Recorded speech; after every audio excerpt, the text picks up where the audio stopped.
What's going on, everybody? This is Black Men Sundays. I'm your host, Corie Murray. We're talking about generational wealth, mental health, finance, and business. It's a black man Sunday.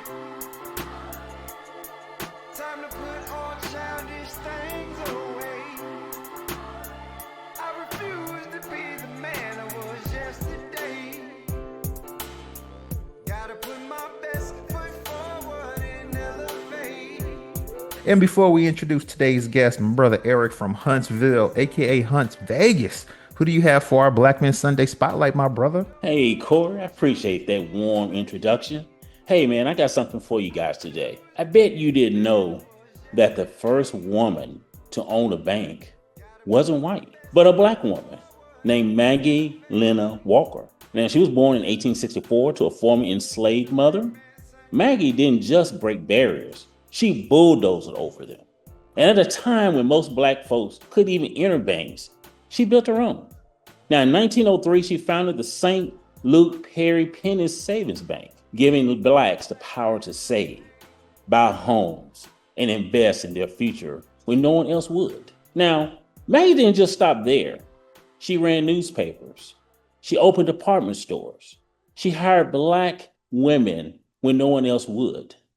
Now, through the Independent Order of the St. Luke, which is her bank, she taught financial literacy, empowerment, and self-reliance to thousands. Now, while Wall Street was locking us out, Maggie was teaching us how to build our own. But if you ask history teachers about her, you just watch the silence. They buried her legacy because it proves we have always been builders. We have always been bosses. That's my spotlight tonight, Miss Maggie Lanier Walker. Now back to you. Yeah, that's the spotlight. That's what I'm talking about right there, man. I'm wondering where you get some of these spotlights from, man. Just research, just looking around, and you'd be surprised. It's a lot of information about us, but with the current administration, they trying to bury everything. And you know why? They afraid of the truth, man. There's a lot of Mm. things that we have, and I'm gonna continue to find them and to cover them and to present it to you guys. And I always appreciate when you send those pictures because it's one thing, all the honeys want to see you anyway. But it's nice. It's nice to see the photo of who you talking about. So I Right. appreciate that, my brother. Thank you. Yeah, man. Oh, and don't forget, man, it's almost, we July about to be August, so football season coming up. Y'all Hey, we got Alabama A&M boys, I'm hearing we coming to absolutely. y'all this year. Hey man, we gonna be ready, man. We have a new coach and a new staff, so hey, we ready. Yeah, well, y'all need a new band too. Oh, we don't need a new band, man. Y'all band, well, we ain't gonna get into that. But our band is straight, man. Y'all didn't come to the battle of the bands. Where was FAMU at? Everybody else was there. Hey, man, the Hunt gonna be there this year. We gonna represent and show y'all how we do. We gonna be in Hunts Vegas.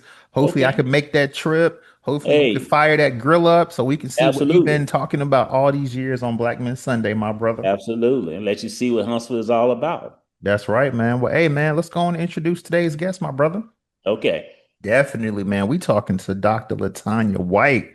This sister's a FAMU rattler, by the way, Eric. Uh-oh. That's right. Uh-oh. Yeah. And we know our show's about creating generational wealth. We're in season 7, episode 2. Don't be surprised. The show's called Black Men Sundays, but you seeing two sisters in a row. So let's run down this sister's credentials before we even talk to her real quick. This sister is the creator of Dynastic Wealth. She's an entrepreneurship educator. She helped over 10,000 Black entrepreneurs begin their journey. So I'm kind of, I'm gonna need some tips today. You know what? As soon as we start this conversation, we just gonna drop you right in that fish grease because on Black Men Sundays, we want this generational wealth, but there's a lot of generational trauma. We deal with mental trauma. We dealing with all kind of wealth issues, and then I'm hearing that some of the wealth teachings that we've been taught is fragmented. And it's like, well, I can't be fragmented and I'm saving up all this money for it to only last one generation. So Right. without further ado, Dr. LaTanya White, welcome to Black Men Sunday, sister. How you doing? I'm good. How are you, Oh, Rattler? I'm good, Rattler. Good to have you on here. And I just want to jump right in because you helped over 10,000 Black entrepreneurs begin their journey to economic mobility. So we're gonna need to start right there. We're gonna need some tips, how you got that going, how you were successful. Let's go. Yes, and I appreciate, the opportunity. One of the things I really want to elevate is, again, congratulations on 7 seasons. We know that, if you are a believer, that that number has a lot of significance. And when we're talking about generational wealth, one of the things that I've done is in my entrepreneurship teaching, entrepreneurship research, and business coaching is really looked at what generational wealth really means in other contexts, right? So I'm looking forward to unpacking these 7 pillars of wealth transfer and where generational wealth plays a role in that. But how I got started, I taught. And I'm a product of the School of Business and Industry at FAMU. I taught at FAMU. I taught in SBI. So I taught entrepreneurship, principles of management, and professional leadership development courses. You remember the students when we would be walking across campus in our suits. So I taught one of those classes, but over the course of 11 years at FAMU, I literally taught 6,000 students. They may have come through the entrepreneurship class or come through the management class or come through the PLD course, but I was always instilling the entrepreneurial mindset. Now, I had to get to the place where I accepted that not everybody's going to be an entrepreneur, but I knew that I would be doing students a disservice if I didn't even say, this is the connection, this is the correlation between entrepreneurship and what it could mean for your family as far as wealth is concerned. And that's a part of what I really dug deep into when I went to pursue my doctoral degree was I needed to be able to prove to administrators and other faculty members and staff members that there is a strong connection between owning a business and wealth and what that means for the Black wealth experience. So that's what I studied. I love that Eric was talking about Maggie Lena Walker. I studied 150 years of Black wealth history, and there's a book that I referenced in my doctoral research that I think y'all would like. It's the title of it is the Encyclopedia of African American Business History. So that'll carry y'all for the next 10 seasons if you needed to. But Dr. Juliet Walker is the editor. She's listed as the author of that book. So that's a little bit about how I got to that 10,000. A lot of it was spent teaching entrepreneurship. I also am or was a certified business analyst with the Small Business Development Center. I've worked with the Minority Business Development Agency. I've consulted and trained and spoke on dynastic wealth for FAMU, Princeton, Morehouse, Prosperity Now. So really finding the pockets where we are, where Black founders are, where Black wealth creators are, and hoping to just kind of shed this more strategic insight on what wealth transfer is, and that generational wealth, quiet as it's kept, is only the beginning. Like that's not where it ends. That's literally the beginning of the 7 pillars, 7 steps to building a family dynasty. Okay, okay. And let's talk about that because you're the creator of dynastic wealth. Let's talk about what that is, the impetus and all that, and give us some tips for us to get set up. Because, like I said, a lot of us, we have stocks, we have bonds, we do crypto, we have properties, we have Yeah. financial advisors, we have accountants. So we think, okay, we doing pretty good. But let's go. I was doing this research, right? I came across these articles and these books, and I was like, this is how they're doing it. Literally, Corie, the blueprint. They talked about all these different forms of wealth and prenuptial agreements and family trust and all these things. And I said, well, this is the blueprint, but why won't it work in my family? Why can't these things be applied to my relationship, my personal relationship with money, or my family's relationship with money? And that's when I had to step back and be like, oh, it's because I'm Black. Like, let's be for real about this thing and how my ancestors, my elders, and what their lived experience has been. Never mind, right? The impact of chattel slavery. We can talk about the failure of the Freedmen's Bank and how that makes me nervous to walk into a bank, why that makes me mistrustful of financial services providers, even if they do look like me, because there were ancestors who had, been newly freed from being enslaved, and 10 years later had a collective wealth of $3 million in 1865. Now, because $3 million in 2025 is a lot of money, but we talk about $3 million in 1865 that was lost, and there was no recourse, that I could not get back. The the National Museum of African American History, they have on their searchablemuseum.com, you can do a search for Freedmen's Bank. You can do a search for wealth, for business entrepreneurship. And when it comes back about the Freedmen's Bank and this $3 million of Black wealth that was lost 150 years ago, only 62% of people back then were able to recoup any of that money.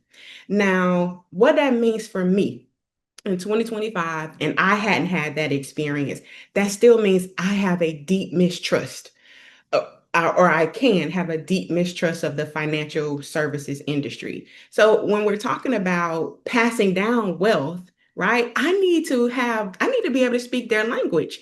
But if I have this trauma that's holding me back from engaging with those industries, how can I talk to my aunt or my daughter or my mom about what I want to leave in my will? Because I also need to reconcile with my own mortality, right? I also need to be prepared that I'm going to leave this earth at some point, but I want to make sure that my family's in a better position, than that I leave them in a better position that they were in when I was here. And so this thing about dynastic wealth is we have to first heal. We have to name and heal some of the money trauma, financial trauma that we have personally, and of course, translate that healing into how we're engaging with our other family members before we can say, okay, Corie, this is the beneficiary of my stock portfolio. This is who I've named in my estate, right? So that's just one form of wealth. There are actually five forms of wealth that makes up dynastic wealth. We can talk about spiritual wealth and family values and family identity. There is the wealth of knowledge, like whose name is on the deed to Big Mama's house. And right, where is the family property held? What are the family assets and family recipes? That's wealth that we've been conditioned to think is not. So I see you co-signing on that one. We gonna talk more about the food that built America and Kellogg's cereal and Heinz ketchup and, oh, dare I say, Jack Daniels, right? These are family recipes that have either been stolen from us or we've been told that they aren't valuable so someone else can capitalize on it. That's a part of what we do when I work with families to really kind of document what dynastic wealth will look like for their family. So we got financial wealth, spiritual wealth, the wealth of knowledge. There's intellectual wealth, and that's, our investment in you and you becoming the best version of yourself, really investing in your passion, skills, and abilities. So that turns into financial wealth. And then that last form is relational wealth. So I can take my relationships with folks at Princeton or with folks at Prosperity Now and open up doors for people in my family. And that's we talk sometimes about nepotism and favoritism, but that's how the money is kept in the family. Like, let's pass down the relationships as well. So once we have done that, understanding this wealth history and our relationship with wealth, we can build these five forms of wealth. And then we get into protecting the dynasty, understanding the cash value insurance policies that make sense. What does the dynasty trust or this generation skipping trust? What could that look like? What's our family constitution? What does it say about how we give people access to the wealth that we've created and protected? And I'll hold the last part because it's a ringer. Nah, nah, you got me over here taking notes, girl. I'm over here like, what? Slow down. Like I thought I dropped you in the fish grease. You got me in there. Hold on. So real quick, because I'm loving this conversation. So, because that was going to be my next question, the five forms of wealth. Yep. So you said intellectual, financial, wisdom, relational. What was the other one? Spiritual. Spiritual. Wow. Okay, we're gonna get into all of that. And wow. Okay, but let's go back to the dynastic wealth creation as Yes. far as because you said how you established it Mhm. and the reasons why it was set up. Mhm. But for people that are saying, okay, I need some tips. I Sure. need some steps. I have some money. I have a house. I have stocks. I have bonds. I have what my financial advisor, my accountant is telling me I need to make sure that my home is safe, my family is safe, that I can pass this on. So, what tips can you give us from a dynastic wealth perspective that can, for people that want to get started, like what tips can we take? I appreciate that question, especially having listened to the episode with Miss Davis, the wealth manager, and that family CEO mindset. One of the things about generational wealth is that we're usually thinking about Corey's household, LaTanya's household. Dynastic wealth is really LaTanya's household, her sister's household, her cousin's households, auntie and uncle them household, and getting everybody in alignment. Now, I am not going to sit here and BS you and say it's going to be easy because I just talked about the trauma, right? So, the first step in getting started, one of the things that I found, because I work with my family and really kind of orchestrated this thing, we've been doing this for 4 years, off and on for 4 years. And everybody got on the same page when we read this book called The Whiteness of Wealth by Dorothy A. Brown. She's a professor at Emory University.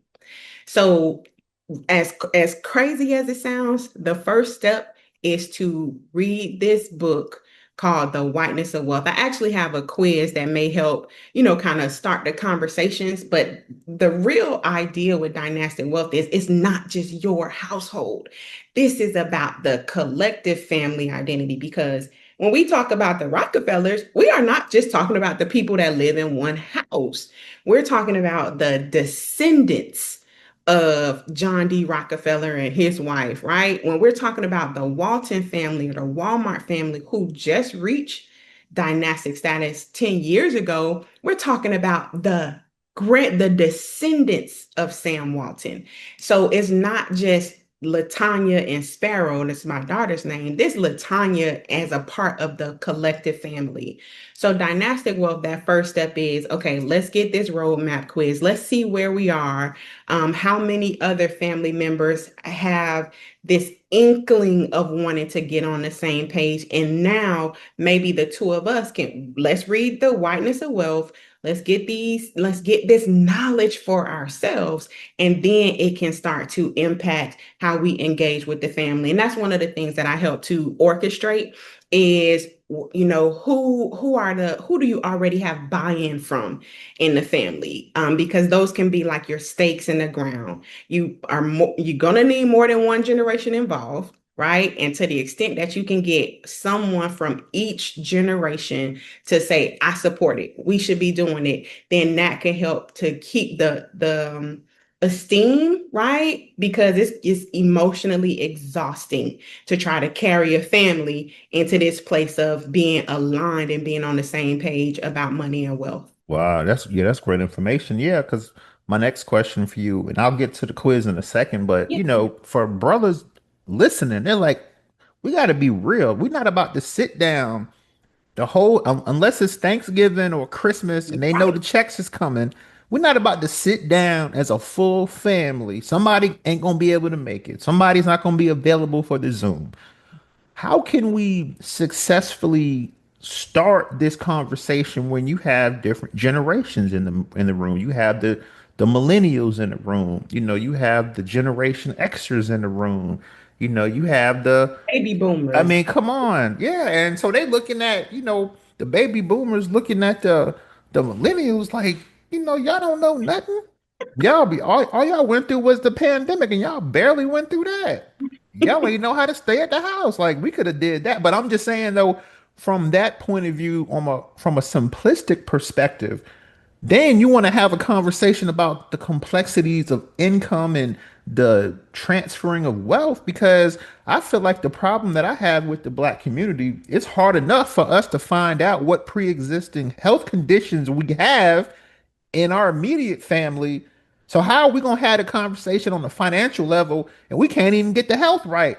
And then because the only time I feel like we get the health right is when you get sick, and then they're gonna pull you aside and say your cousin or so and so had what you had, do X, Y, and Z, and you be all right. But why you couldn't tell me that when I had the perfect health?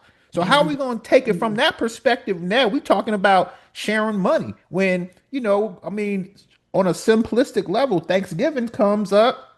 Oh, I gotta lose 50 pounds. I can't have grandma cracking on me the whole time, calling me chubby and all that. So the last thing I want to do is share that I may have had a financial loss. I may have had a financial issue, but I don't want to be clown, quote Yeah. unquote, in the family. And I know I'm hitting you with like the double questions, but I mean, you No, went to you good. FAMU. You You went to good. FAMU, so you understand how to answer compound questions.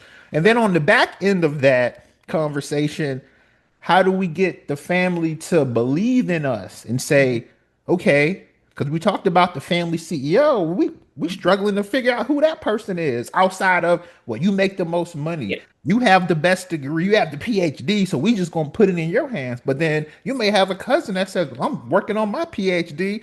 I might want to be that person. So let's go. Exactly. I mean, and that's all, I mean, really, really great questions. The first part about, we usually only get together at Thanksgiving. I hate to say this, but we get together at Thanksgiving, we get together at holidays and funerals. What we don't want to continue to do is only see each other when someone is transitioning. Because by then, I remember when my great grandmother passed away, nobody knew you know how you were like co-signing on the family recipes. Nobody has the biscuit recipe. Like, as crazy as it sounds, nobody has the recipe. But how many of us were in these group chats, right? You be dropping in there what you bet on when you were doing the betting on the app.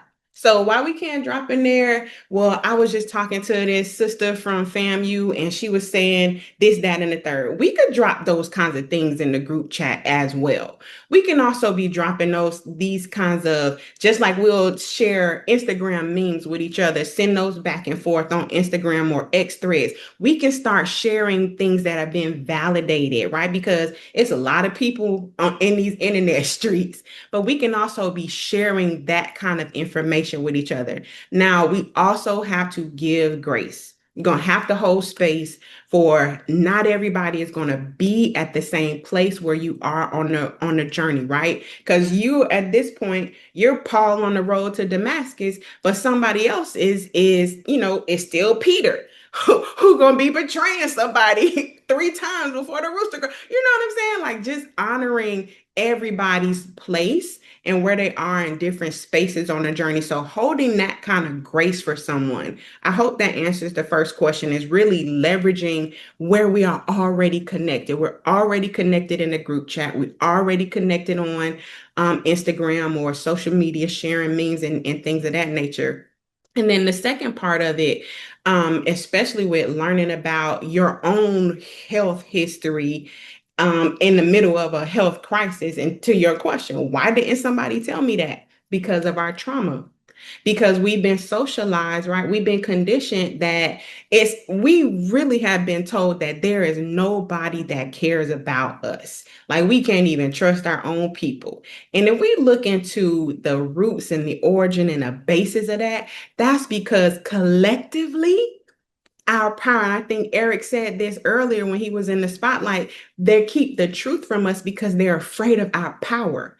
And if we continue to buy into those mistruths, those lies about, you know, we all crabs in a barrel, this, that, then we'll never get to this place where we are literally collectively using our power. And that happens and that begins in the family. The easiest way to destroy something is to tear apart the foundation. We know this, right? So we tear apart the foundation of a family. Surely the community is going to fall apart. Surely the universities are going to fall apart. The financial institutions are going to fall apart. And so, as leaders of the household, as leaders of the family, at some point it has to get to where I'm standing in the gap for my family, for my ancestors, and for my heirs. And whatever it takes to fill this gap with what power I have on this earth right now, I'm going to do it. And I know the resources to get to it. I know the experts to get to it. I know the books to start doing that. Okay. All right. Hey, I'm gonna let the fellas jump in. All right, fellas, you know what it is. Black Men Sunday. Say your name, your state, city you representing. We talking to Dr. LaTanya White, PhD. Fam, you in the house. Let's go, fellas. Good afternoon, Ms. Dr. White. This is Gary Johnson out of Jacksonville, Florida. It's good to see another SBIN in the house. I actually graduated from there as well.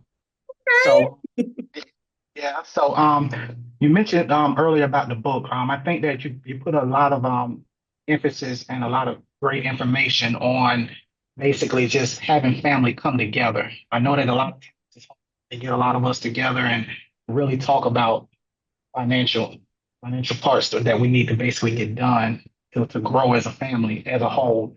You mentioned that book. It is called. You said it's called Whiteness of Wealth. Yep. Is that Yep. called? Okay.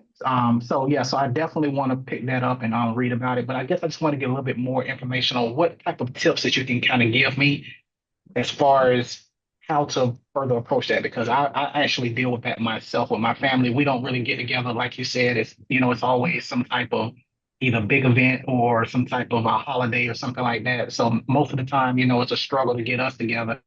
So, I guess do you have any tips on what could be done to kind of basically broaden that and improve that?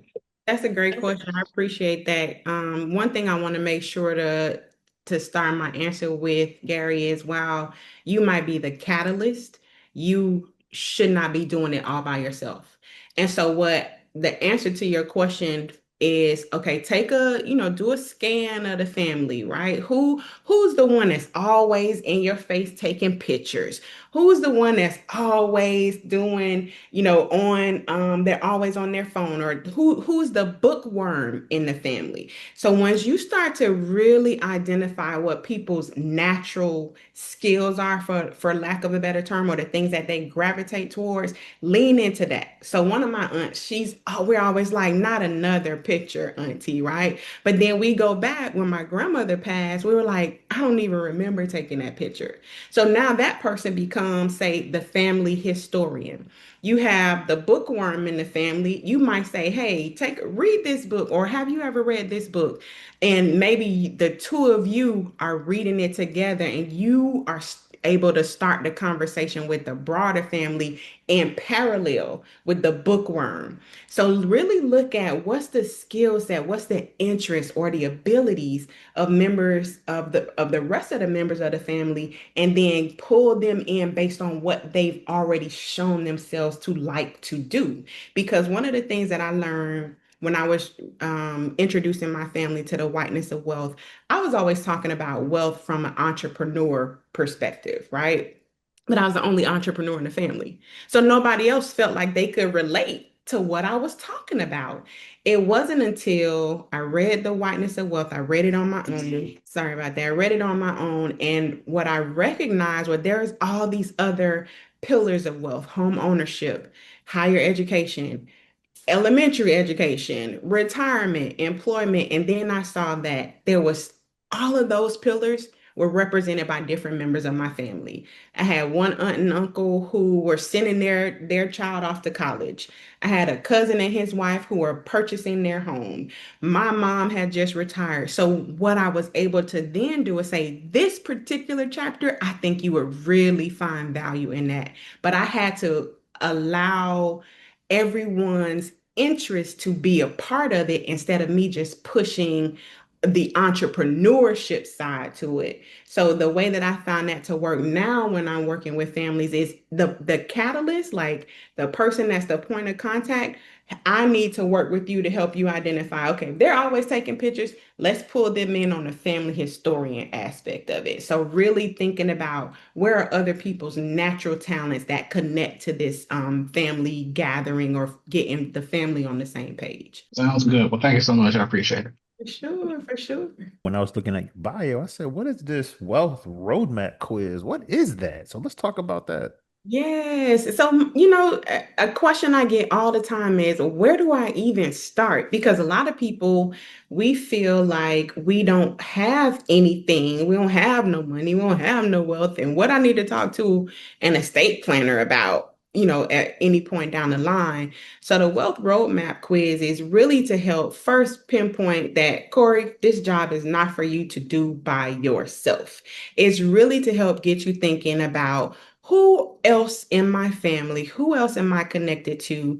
Because the other part of dynastic wealth is it doesn't always have to be your blood relatives, right? Maybe you don't even have kids. Maybe you don't want kids, but there is still a legacy that you're building that hopefully you want to impact someone else down the line. So the wealth roadmap quiz is really like, okay, where am I on the journey to not just building wealth, but protecting wealth? And who can I lean on? What circle can I build to help me do this work on that particular journey? There's a lot of emotional, I think Gary kind of got to it with his question. There's a lot of emotional labor involved with getting people on the same page about money and wealth and doing that under, right? Having this financial trauma and this money trauma. So the wealth roadmap quiz really kind of points you into these different ways of how to navigate that. What should you be thinking about? And then what are some resources that may be valuable to you on the journey? Got you. And for people listening, let's say I want to take this wealth roadmap quiz. Where can we access that? It is dynasticwealth.online/roadmap quiz. Okay. That's the easiest place to find it. So, first question, what do your current family wealth conversations look like? Are you A, never talking about money? B, you started talking about it, but it still feels uncomfortable? Or C, you have regular conversations and you have shared financial goals? Wow. Okay. Let me get one more. Wow. That's no, but I'm saying that's heavy though, because Yes. from what I asked you with that compound question, like that's like difficult. I mean, we talking about fronting for the family picnic and all that. And now we trying to open the bank account. It's like, whoa, that's a whole nother degree, but I get it. That's a You know what good I'm one. saying? And I'm glad we're having this conversation because I mean, we in season 7. Yeah. This is the real conversation. So let's go over like one or two more. The next one, and that's such a good point because the next question asks, what stage are you in personally? Right? Because you still have your work to do. You got your healing to do, right? And then you also have your learning to do. So are you just started? Have you just started building wealth? Have you been working on it individually and now you're ready to involve your family? Or are you the financial go-to person and now you just need like some structure to help really kind of lead the family? So again, the roadmap quiz is to help get you thinking about, dang, where are we, right? How ready are we as a family? Are we just testing on the one? We just scrolling on the internet. Do you need, you're open and need more structure, or are you ready for deep guided transformation? I think that's the thing, right?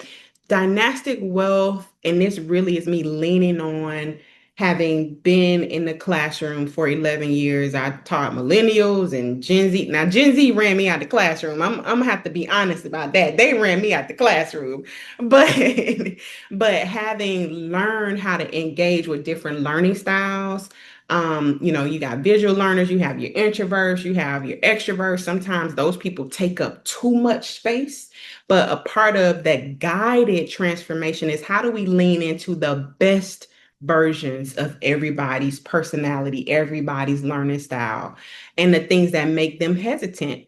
So that transformation and that guided transformation is you don't have to do it by yourself. Great information. And one thing you mentioned was wealth preservation because, I see a lot of elders, about to retire, people moving back home. And Mhm. I said, I'm gonna ask every guest in season 7, well, what do you do to, you set your wealth up, you set up your accounts, but then, your child or your grandkid moves back home and you may have to go back to work. How do you combat that with the dynastic wealth? So a dynastic wealth is really about making, because now we're in this age where it's like that's the rich auntie. or that's the rich uncle, right?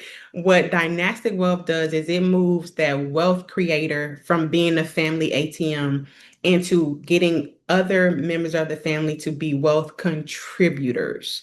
So, yes, somebody might need to move back home, but you've been empowered and educated about how you can lean into and leverage your passions, skills, and abilities to generate financial wealth to go back into the family coffers or back into the family bank.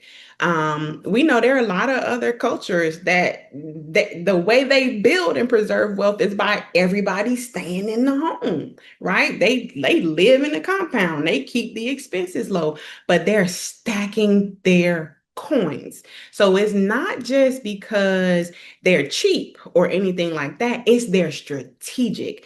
They're using those dollars that have been freed up from six different mortgages and putting it into these coffers. Maybe they're using a index universal life insurance policy to build up cash value that then they use to pull the money for the down payment off the next asset. So it's very strategic. And I think what I hope that dynastic wealth does in the training and coaching is to expose our families to the strategic upsides of what we have been conditioned, right, to look down upon in other wealth preservation perspectives. Got you. And before I got two more questions, but before I ask you those, I ask you the hard one now. Are you enjoying yourself on Black Men Oh Sundays? my goodness, I love it. I didn't mean to get so like on my soapbox earlier, but I'm here for it. Well, you know this. I mean, you're talking to black men. It's Black Men Sundays, and we talking that talk. Like a lot of people, I think, like the authenticity of this conversation. This is how we really talk. You know what I'm saying? Yeah. But before I continue, my brother, I see my brother Ray just jumped on. So if you got a question, go ahead, my brother, with that fly Black Men Sundays hat on. I love it. Yes, sir. No, we got to represent, man. So, hey, Dr. Dwight, I'm Ray Simmons calling out of Rockledge. You guys hear me pretty well? Yeah, we sure can. How you Yeah. doing, Ray? Okay. I'm great. I'm doing great. So, on this, I've been popping in and off, and excuse my voice. I'm getting over a cold right now. Had to run and get tea, so I might have missed a few things. But one question I have for you is regarding preserving wealth, like we were speaking of earlier. I go out and I teach first responders the budgeting. We teach them about budgeting. We teach them about credit repair. We teach them about investments and retirement accounts, 401k. So some of the things I talk about with them as far as preserving wealth, right? Once we get out of the debt budgeting cycle first. Some of those strategies are like, high yield savings accounts and or compound interest accounts if you can find a good compound interest account also. So what do you think are, I guess, some other ideas or strategies that you yourself use or that you taught, if that makes sense? No, I love that question. Because a part of in that first pillar of wealth with financial wealth, it is making sure that your personal finances are intact and that you have personal financial stability. And so one thing about dynastic wealth is as the family gets involved, every individual family member should be going through these personal finance lessons and things of that nature. And you also need your own individual estate plan.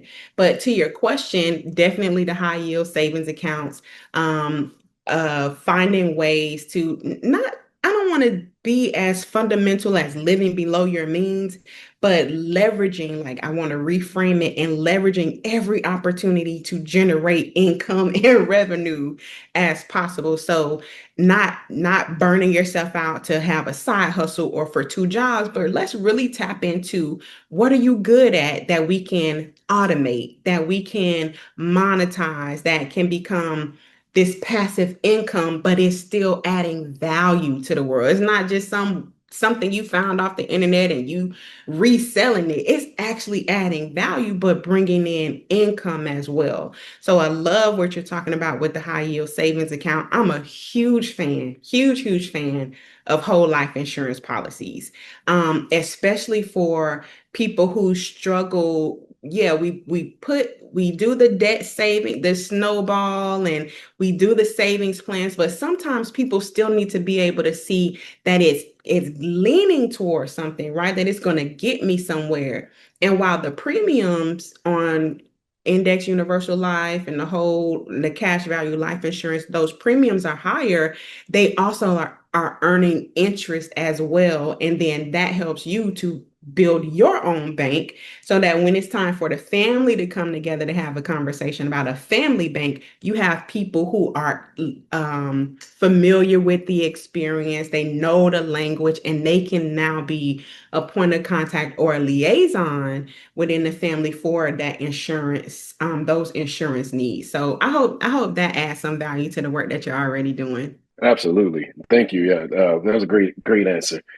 We had a recent get together, I say a month or two ago, this big Airbnb down here in Florida in Kissimmee. And it was the first opportunity I had to have them all together at once. And I say, hey, you know what? We usually don't talk about this. I know it's a taboo point in some households, but we need to all come up with some type of financial group chat. We're all in a family group chat anyway. So why See? can't we, right? Why can't we incorporate financial literacy in that? And I'm that person in the family, as of right now, and it's just and listening to you throughout this entire episode, you have given some good strategies and ideas on how to approach that conversation, right? Because so you have some of those family members that, well, I need to see it work first before, Right. you know what I'm saying?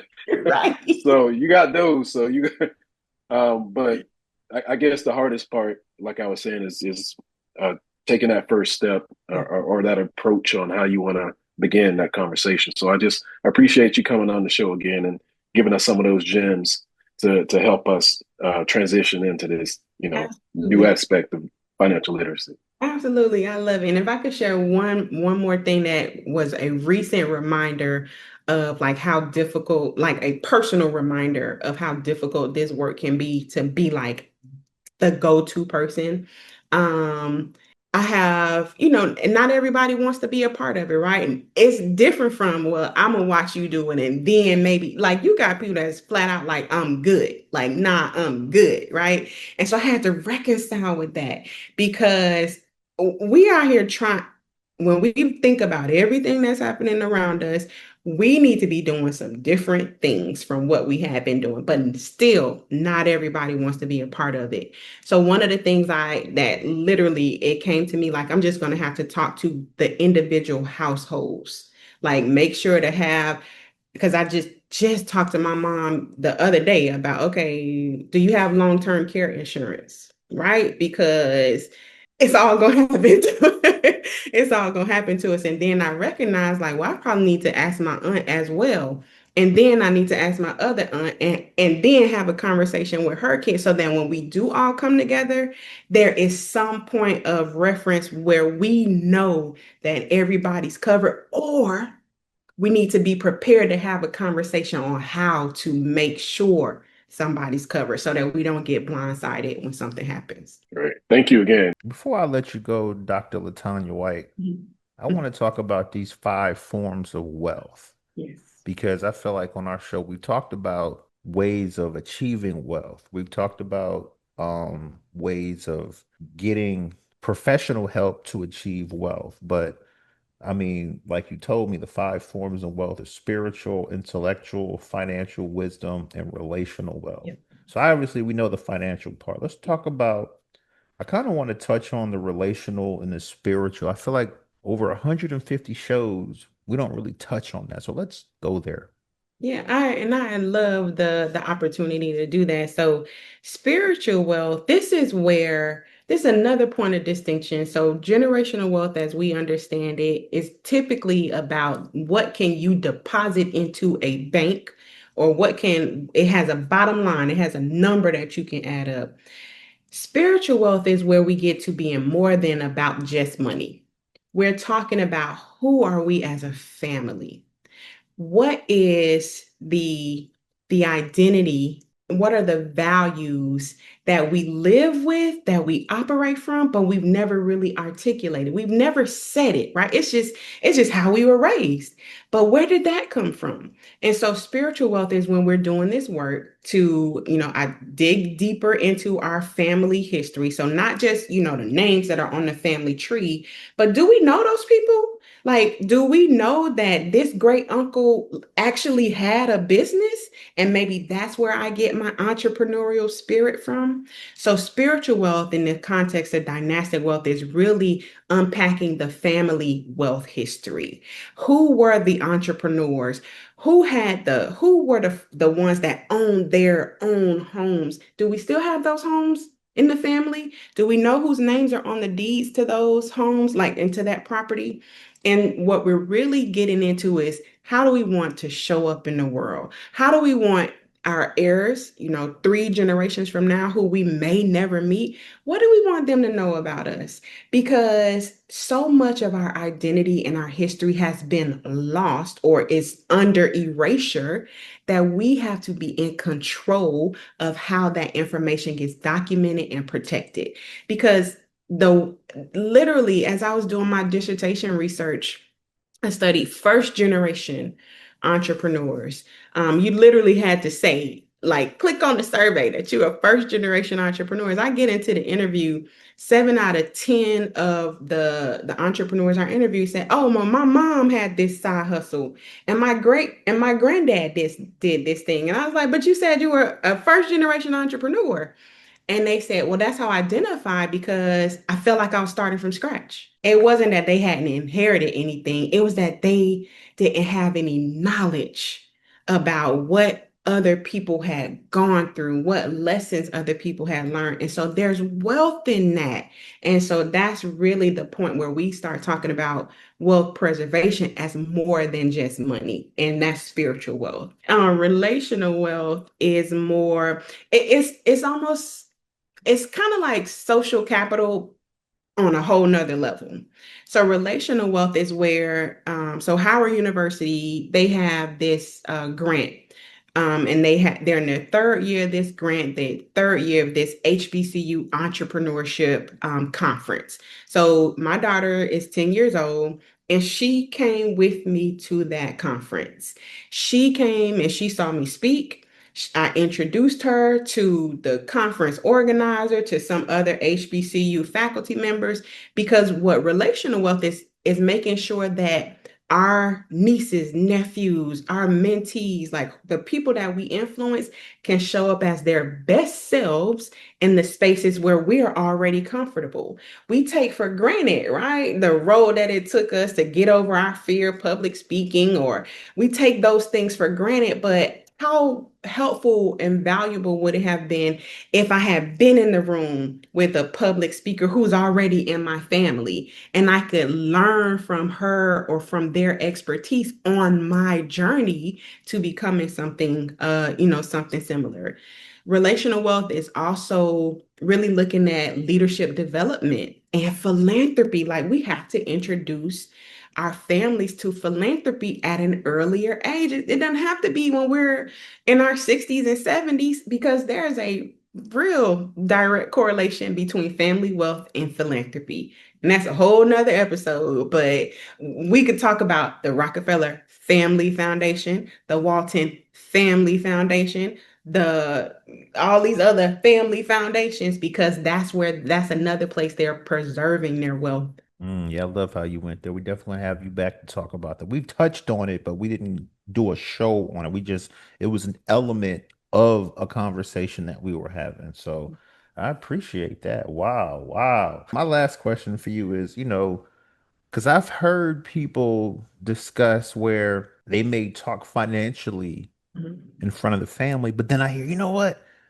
I don't want the family knowing how much money I'm making. I ain't Mm. about to be the family ATM. You know what? They be done made me the family CEO. Y'all talking about that CEO mindset. Okay, that's cool. But they be done made me the CEO. Guess what? Hey, I need $20, Mr. CEO. Yeah. You the big man in the family now. I need $100. Yeah. You the ATM now.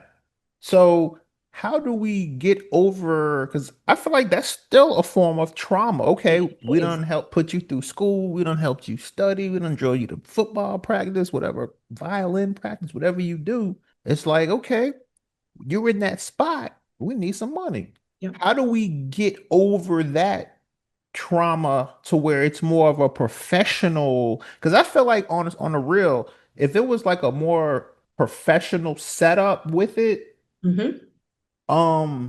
I feel like it would be a little easier to get into the conversation versus, okay, you got everybody in this room. We got a cookout, we got shirts made and all Hmm. that.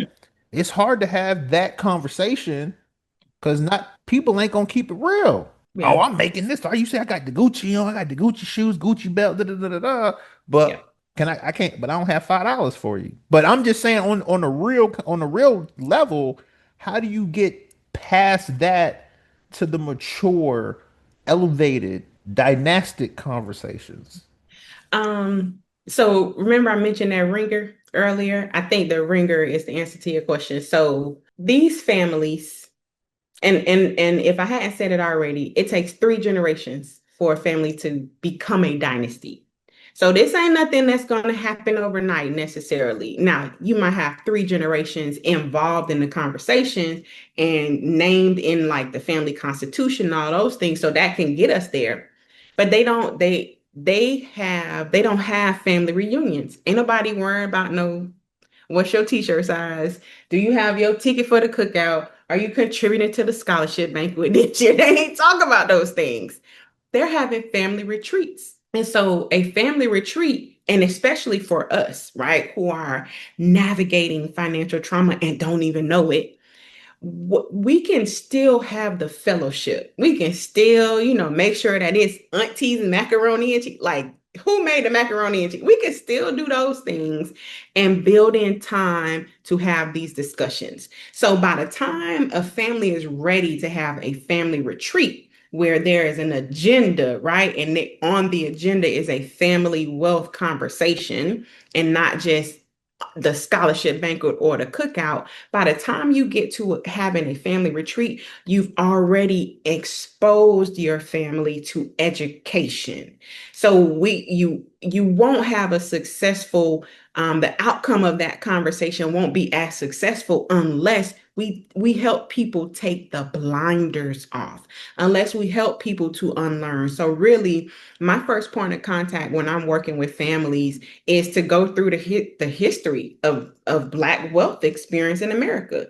Because you need to know that somebody down the line lost their money to the United States financial services industry. And that's why you feel some type of way when it's time for you to walk into a bank. You need to know that the American government wrote the book on redlining, and that's why you had to take out student loans because there was no wealth in your family, right? Because your grandfather didn't get his World War II GI Bill. You have to know those things because you need to also understand why you have so much mistrust with each other.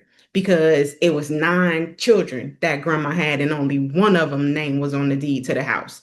And now that auntie or that uncle is the one don't nobody like their kids, but don't nobody know why.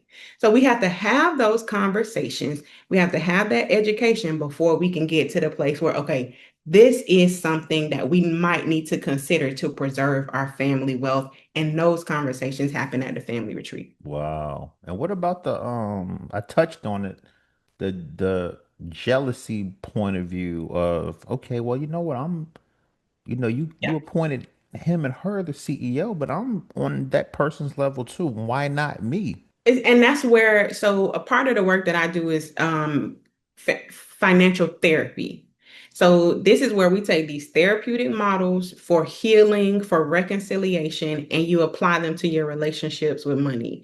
So between financial therapy and family mediation, because as sometimes we do need Iyanla to come up and through this thing and help to navigate these conversations, so that that point of jealousy is what's happening what's your own lived experience? How are you walking through life?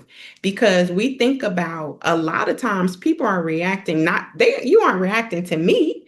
You're reacting to something that I show you about you. I just happen to be who you're taking it out on. So this is where the family mediation and the financial therapy takes place, but also making sure that you even know, maybe I didn't even know you would want to be in that role, but did I ask? Right. So there's a two-way responsibility there. And that's where when we're talking about the wealth of knowledge and capturing the passion, skills, and abilities of different family members, that will come out in those kinds of conversations. Dr. LaTanya White, Thank you. fam, you came on Black Men Sundays, tore it down. We're Thank gonna you. have you back on the show if you're willing. I'm willing. I'll be ready when you're ready. Like we could even record something homecoming because I know I'm gonna see you. So I appreciate you. I appreciate your time. Thanks for coming on Black Men Sundays, Dr. LaTanya White. Thank you. I appreciate y'all so much. It's a black man Sunday. Time to put all childish things away.